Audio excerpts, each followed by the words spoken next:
Hi everyone, thank you for joining Home of Politics. If you're here for the first time, remember to subscribe, like my video, comment on the analysis. Also, share my videos with your community, with your friends, so that they can all be informed.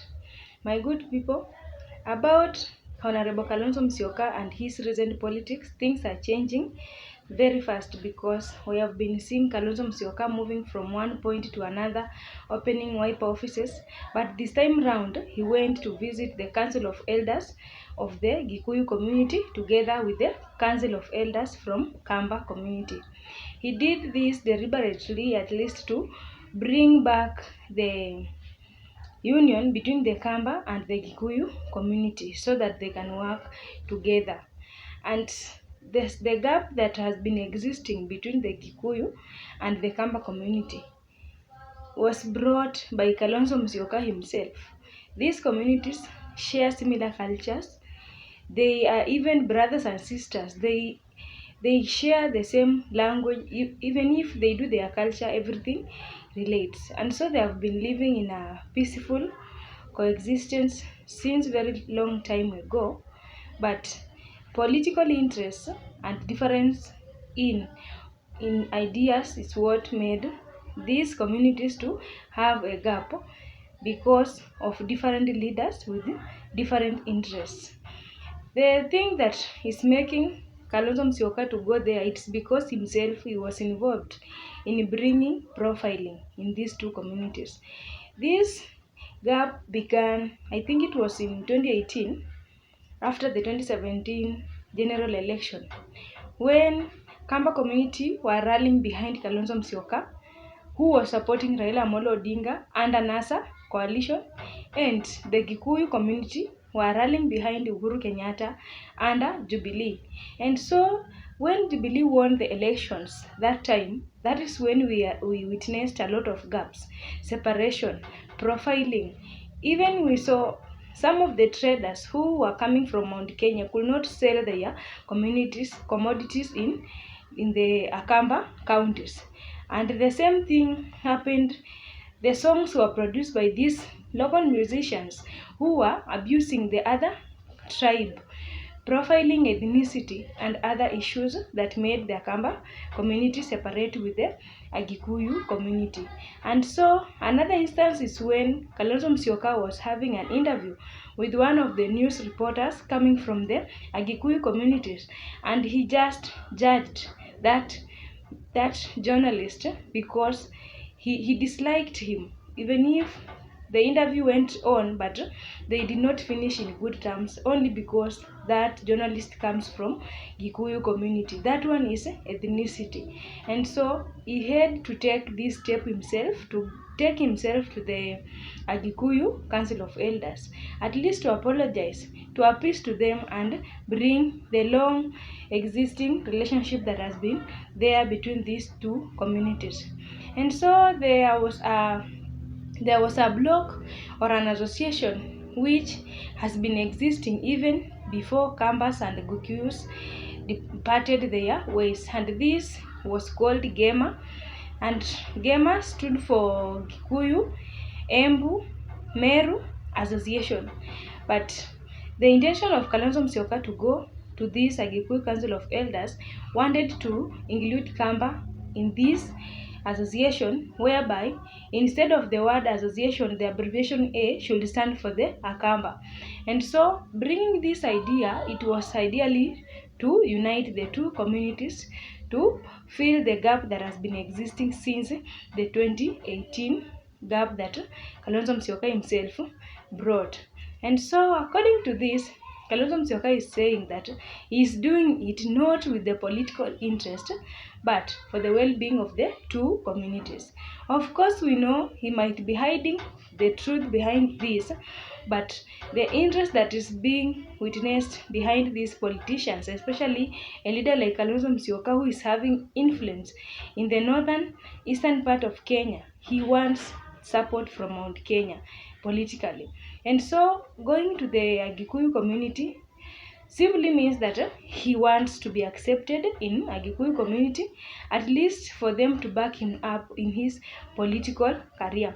And it is very clear because you have seen Kalonzo Musyoka working together with Martha Karua, Jeremiah Kioni. These are the leaders who are coming from Mount Kenya, but themselves they do not have any big influence on Mount Kenya politics. And so for Kalonzo Musyoka, maybe it will work for him better if he takes himself to this Agikuyu community or the Mount Kenya region in other counties, so that he can showcase himself and his abilities. And so all of these political interests, it is because during the time when, for a very long time, the voting bloc of Kenya has been under regional, tribal, and other things that influence politics. And so for a very long time, we have never witnessed Kalonzo Musyoka receiving any support from Agikuyu, Ameru, those other communities in Mount Kenya. But he has been very famous in Ukambani regions, and his party Wiper has existed for a long period of time. And so even if he is claiming that it is for the unity of the two communities, but political motive is a big issue here.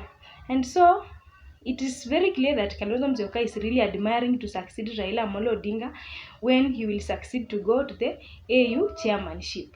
And so he is putting himself in that position whereby right now he feels he's the appropriate 2027 presidential candidate.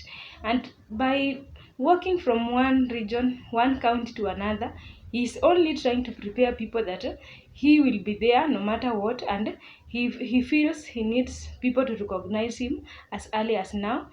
He should not wait until 2027 maybe, when he will be given that position.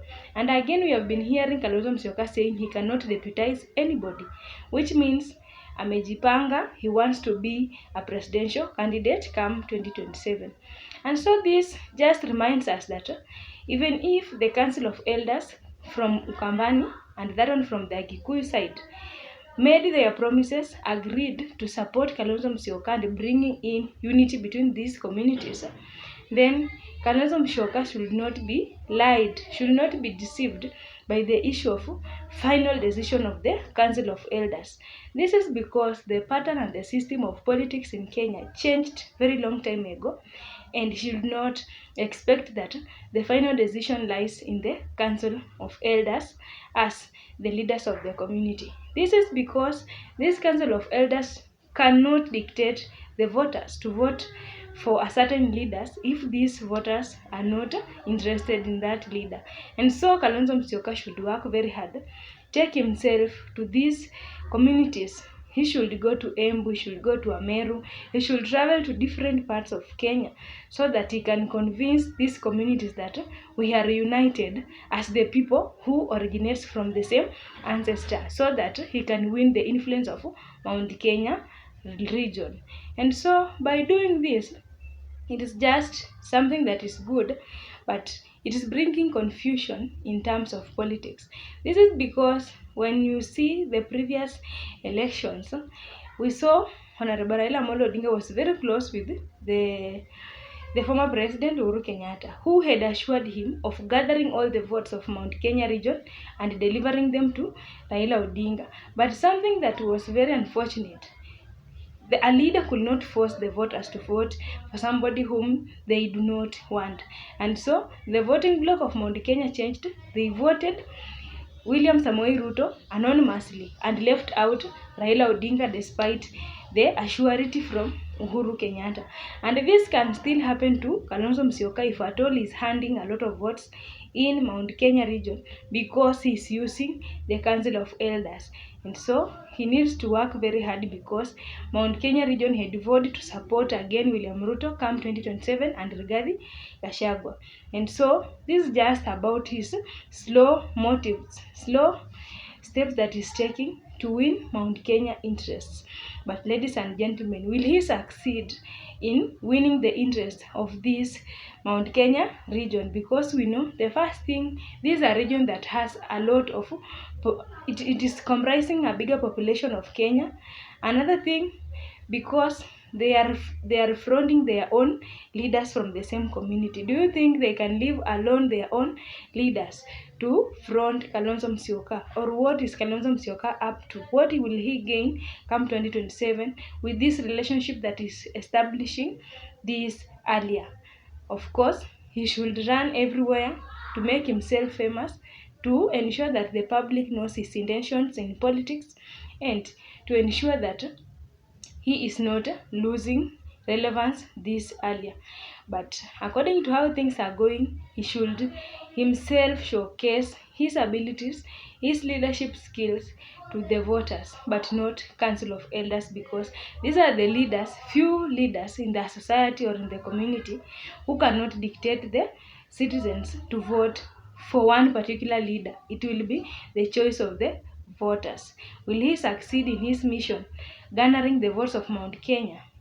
If you are here, send me their opinion in the comment section, and thank you so much for watching. Remember to like the video. Have a good day.